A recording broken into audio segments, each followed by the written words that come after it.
unforgiving waters of San Francisco Bay stands a rocky island known as Alcatraz. Nicknamed the Rock, it was once home to the most infamous federal prison in the United States. Designed to be escape-proof, Alcatraz was reserved for the most dangerous and unmanageable criminals, men who had caused problems in other prisons. Surrounded by freezing water, strong currents, and isolated from the mainland, it was considered inescapable.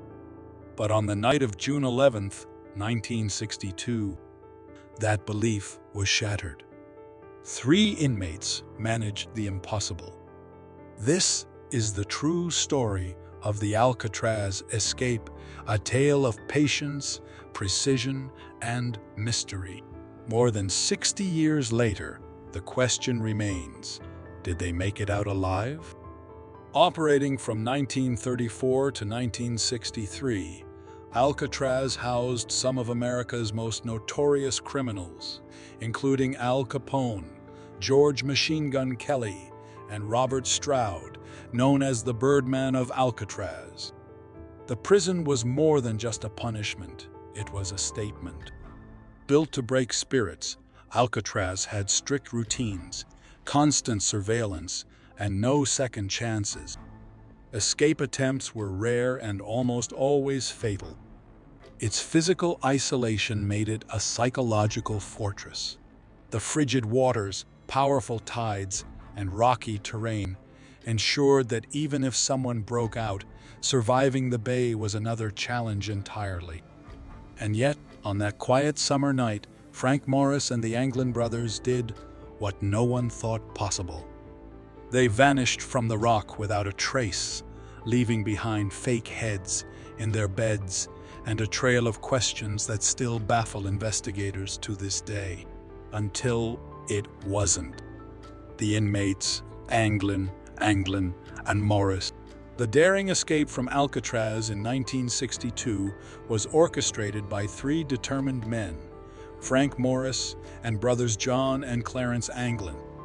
Each had a troubled past, high intelligence, and a shared refusal to remain behind bars.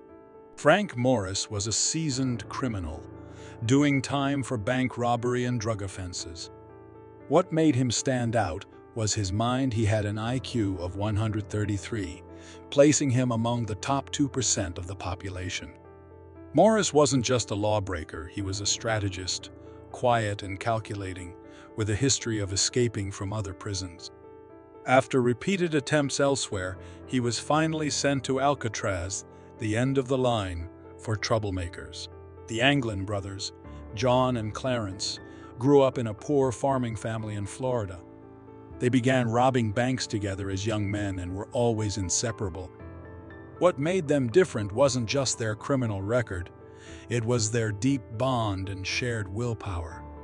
The brothers were physically strong, clever, and familiar with swimming in cold waters, having spent their childhoods diving into icy lakes in Michigan during seasonal farm work. This detail would later become crucial. The plan wasn't just theirs alone. A 4th inmate, Alan West, was also involved in the escape plot. He worked alongside the others for months, digging and planning. But on the night of the breakout, West couldn't remove the vent cover in his cell fast enough and was left behind. Afterward, he cooperated with the FBI, giving them the clearest account of what happened behind the prison walls, details that shocked investigators and exposed the ingenuity of the escapee. The escape plan, ingenious and patient. What made the Alcatraz escape so remarkable was not just that it happened, but how it happened.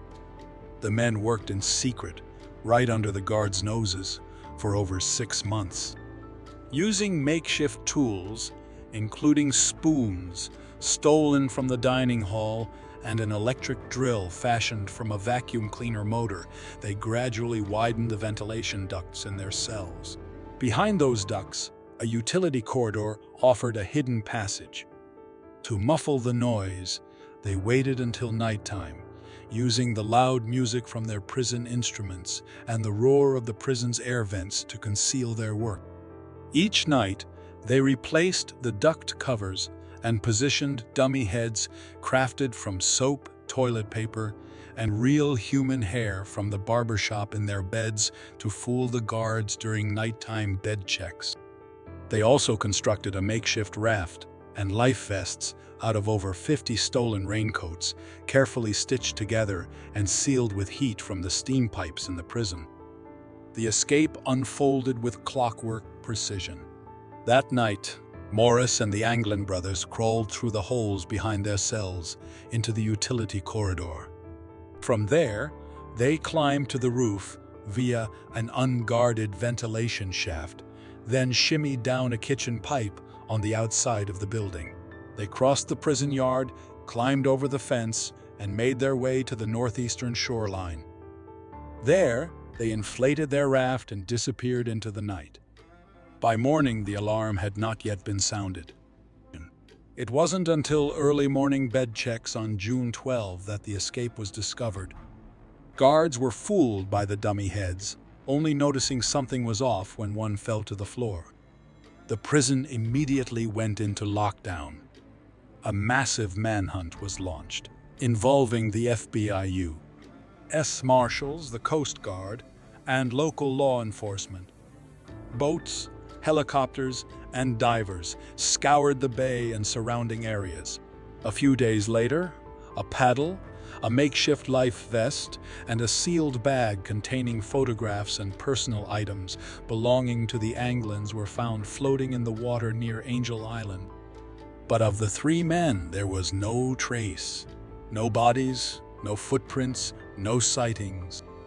Officially, they were presumed drowned, their raft capsized by the current and the frigid waters, claiming their lives.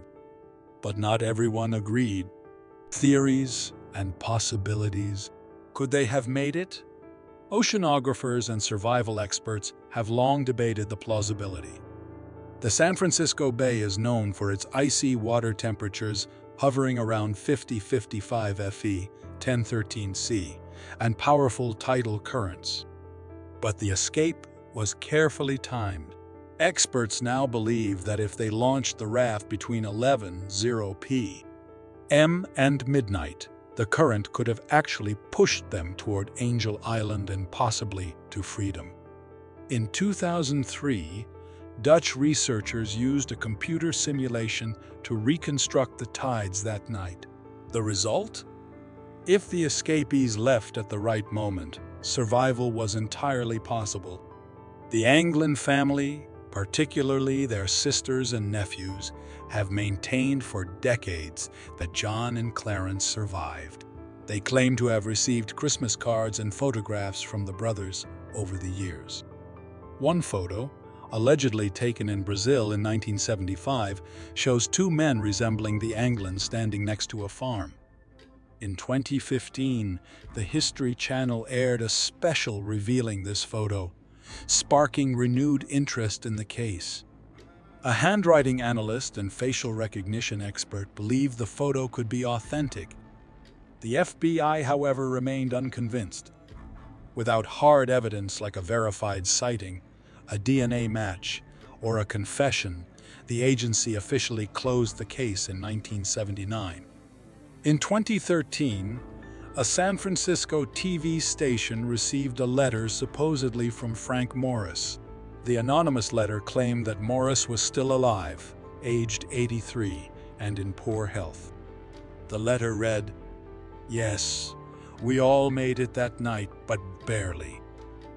If you announce on TV that I'll be promised to first go to jail for no more than a year and get medical attention, I'll write back and tell you exactly where I am."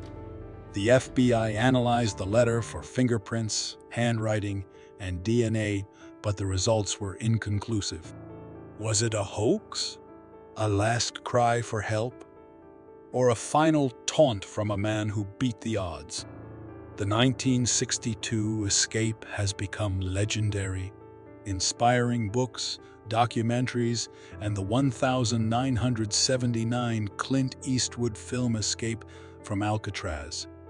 That movie, while dramatized, introduced the escape to new generations and cemented its status as one of the greatest unsolved mysteries in American criminal history. The prison itself closed just a year after the escape, in 1963, due to high operating costs and deteriorating infrastructure. Today, Alcatraz is a tourist attraction, with over 1.5 million visitors each year. Many visit the cells of Morris and the Anglin brothers, peering through the holes they carved by hand. To this day, the Alcatraz escape remains a mystery. Did they drown or vanish into a new life?